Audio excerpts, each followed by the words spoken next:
Selamat pagi semuanya dan shalom. Kembali kita belajar dari bab 6, menjaga dan melestarikan alam. Ibu berharap semua anak-anak ibu memperhatikan video ini sampai selesai. Mari kita mulai pembelajaran kita.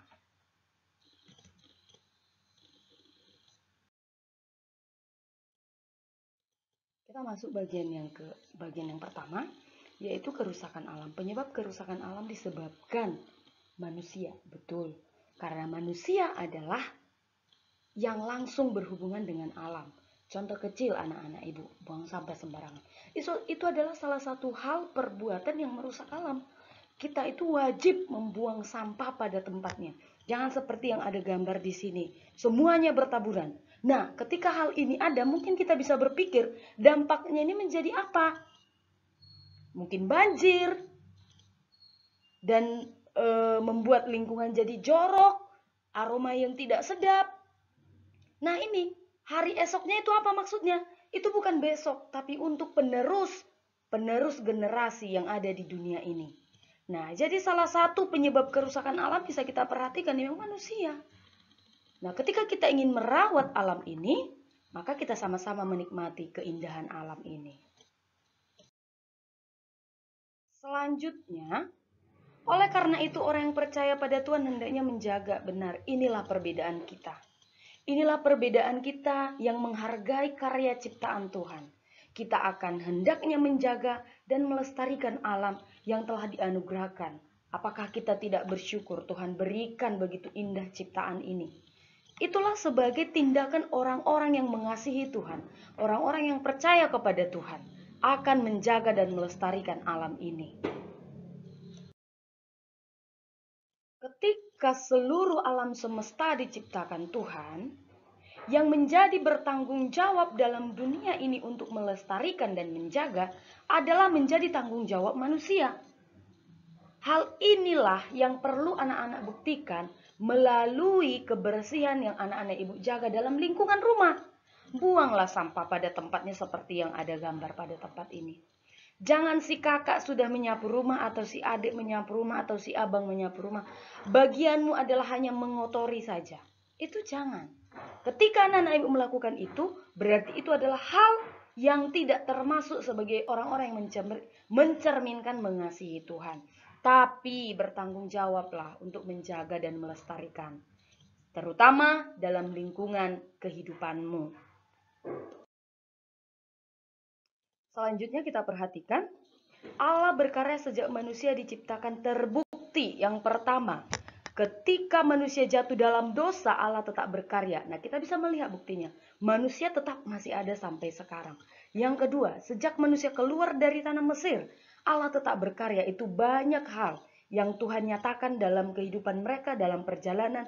Tuhan memberikan tiang awan, Tuhan memberikan tiang api, bahkan Tuhan memberikan makanan kepada bangsa Israel.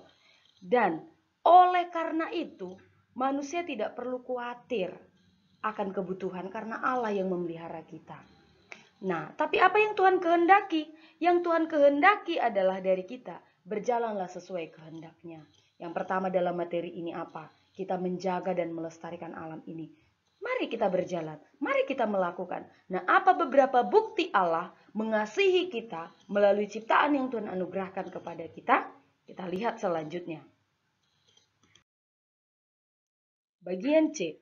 Alam semesta adalah milik kita. Betul, nanti anak-anak ibu bisa lihat dari kejadian 1 ayat 29. Dan ini lihat dari kejadian 3 ayat 7 sampai 18. Menjelaskan manusia dengan alam tidak dapat dipisahkan. Inilah menjadi alasan mengapa kita ini adalah pemilik alam semesta yang Tuhan percayakan. Nah, silakan perhatikan kembali bagian yang pertama. Manusia pertama yaitu Adam berasal dari debu tanah. Nah, ini artinya kita dan alam ini tidak dapat dipisahkan. Coba lihat gambar yang pertama. Ini ya, ada gambar yang 9 di sini ya. Sesuai dengan urutan ciptaan Tuhan ini maksudnya. Hari ke-6 Tuhan Allah juga menciptakan manusia. Tuhan Allah mengambil debu tanah. Nah, ini debu tanah adalah bagian dari alam. Nah, di sini lihat sudah terbentuk. Tuhan Allah membentuk manusia seperti gambar dan rupa Tuhan Allah. Artinya di sini alam dan manusia itu tidak dapat dipisahkan. Karena itu alam dan kita harus saling melestarikan, harus saling menjaga. Nah, lihat selanjutnya. Apa ini? Bagian yang kedua. Makanan manusia dari tumbuh-tumbuhan dan binatang. Nah, ini lihat jenis-jenis makanan. Ya, dari tumbuh-tumbuhan. Nah, kalau dari binatang mungkin anak-anak ibu udah tahu sering makan ya. Ayam. Nah, banyak. Nah, ini salah satunya. Jadi kalau tidak ada ini, maka manusia tidak akan bisa melangsungkan kehidupannya. Ya, secara jasmani. Nah, karena itu manusia dan juga alam ini saling membutuhkan. Nah, kita perhatikan gambar yang ketiga. Mencari nafkah dari tanah dan kembali menjadi tanah. Nah, ini di kampung ya. Nah, di kampung di Medan pun ada seperti ini. Nah, ini perhatikan manusia mencari nafkah dari hasil yang Tuhan ciptakan, yaitu alam sendiri. Nah, karena itu manusia tidak boleh semena-mena dalam ciptaan Tuhan ini. Harus saling menjaga. Ya, inilah bagian yang ketiga. Oleh karena itu bagi anak-anak semua, memelihara alam dan menjaga alam adalah menjadi mandat Allah bagi kita. Mandat itu biarlah menjadi tanggung jawab. Mandat adalah perintah Tuhan yang harus kita laksanakan, yang harus kita lakukan untuk melestarikan alam ciptaan ini.